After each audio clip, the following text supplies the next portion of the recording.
Yo, what's good, fam? Drop everything because Seiko just quietly dropped a GMT for under 500 bucks, and I don't think people understand what just happened.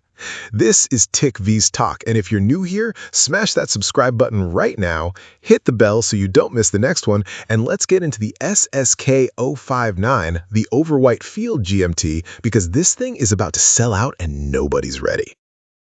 Okay, so real talk, GMT watches are supposed to be the graduate level flex. Omega, Rolex, Tudor, GMT complications usually mean you already owned 3 other watches and you're stepping up. Seiko just said, nah, we're skipping the line. This is a 5 Sports, their affordable lineup, and they slapped a true 24-hour GMT hand on it. That's the sleeper flex right there. The IYKYK crowd is going to clock that red hand across the room before they clock the logo. Let's talk wrist feel first, because that's actually what matters day to day. Case size is 39.4 millimeters, and get this, only 13.6 millimeters thick. That's thin for a GMT. A lot of these dual timepieces wear like a hockey puck strapped to your arm, but this one tucks under a cuff clean, no snag, no bulk. Lug to lug is 47.9, so even smaller wrists aren't going to get that awkward overhang. Weight sitting at 147 grams, so it's got presence without dragging your arm down by lunch. And here's the thing that's actually going to surprise you. Most people are going to assume the big selling point here is the GMT function, the whole track 2 time zones pitch. That's not actually why this watch is about to become a problem for Seiko's stock levels. The real reason collectors are going to scoop this up is because of what's happening on the dial itself. This is where it gets interesting. The dial's got this off-white, almost cream over-white finish. Not stark white, not cream enough to look vintage cosplay, just this warm, lived-in tone that shifts depending on your lighting. Under office lights, it reads clean and crisp. Step outside into golden hour, and it starts pulling warmer, almost sandy. That's the kind of dial that photographs different every single time, which, if you know anything about how watch communities behave on Instagram, is exactly the kind of detail that turns a casual buyer into somebody posting wrist shots at 6 angles. Now, let's get into what's actually running this thing. Under the hood is the 4R34 caliber, automatic movement with manual winding capability. So if it sits on your dresser for a day or two, you can just wind the crown and get it going again instead of waiting on the rotor to catch up. Power reserve is right around 41 hours, which covers you through a weekend off wrist, no problem. 24 joules inside, keeping things smooth. And functions-wise, you've got that 24-hour GMT hand plus a hacking seconds function. So when you pull the crown out to set it, the seconds hand stops dead, meaning you can sync this thing to the exact second with an atomic clock if you're that guy. A lot of watches triple this price don't even give you hacking seconds.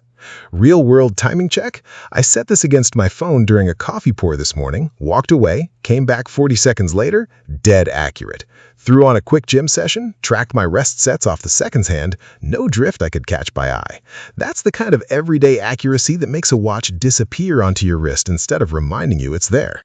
Crystal's curved hardlex, not sapphire, and I'm not going to pretend it is, but curved hardlex actually does something sapphire flat crystals don't always do as well.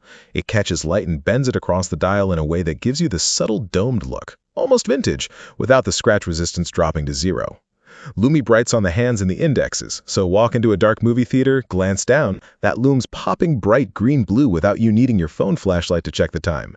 That's a small thing until you're the guy checking the time silently while everyone else is lighting up the whole row with their phone screen. Bracelet stainless steel, 3-fold clasp with a push-button release and a secure lock so it's not popping open on you mid-workout.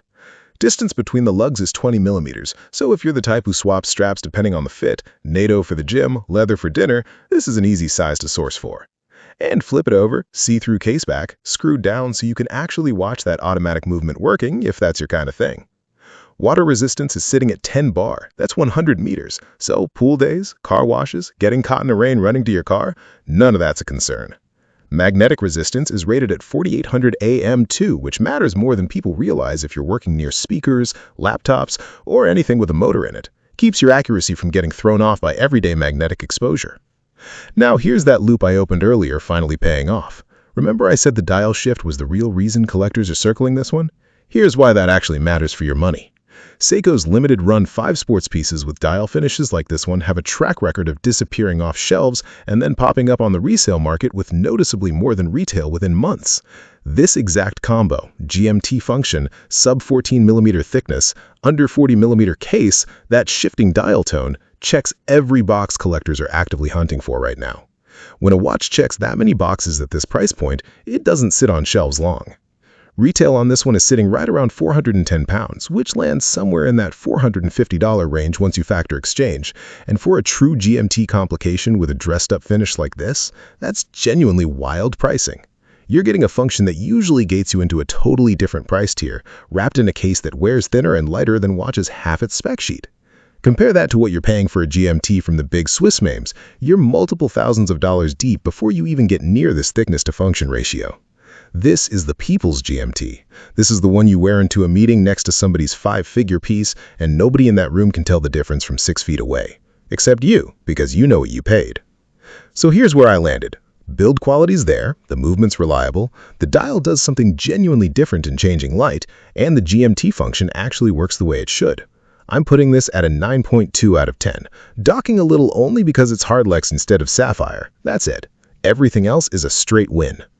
If you've been sitting on the fence waiting for the right entry point into GMT watches without dropping serious money, this is it. And pieces like this from Seiko's 5 Sports line do not sit around. They sell out, they disappear off restocks, and next thing you know, they're getting flipped online for way over retail. Go grab this one before that happens. That's the SSK059. That's Tick versus Tock. Smash that like button, subscribe if you're new, and I'll catch you in the next one.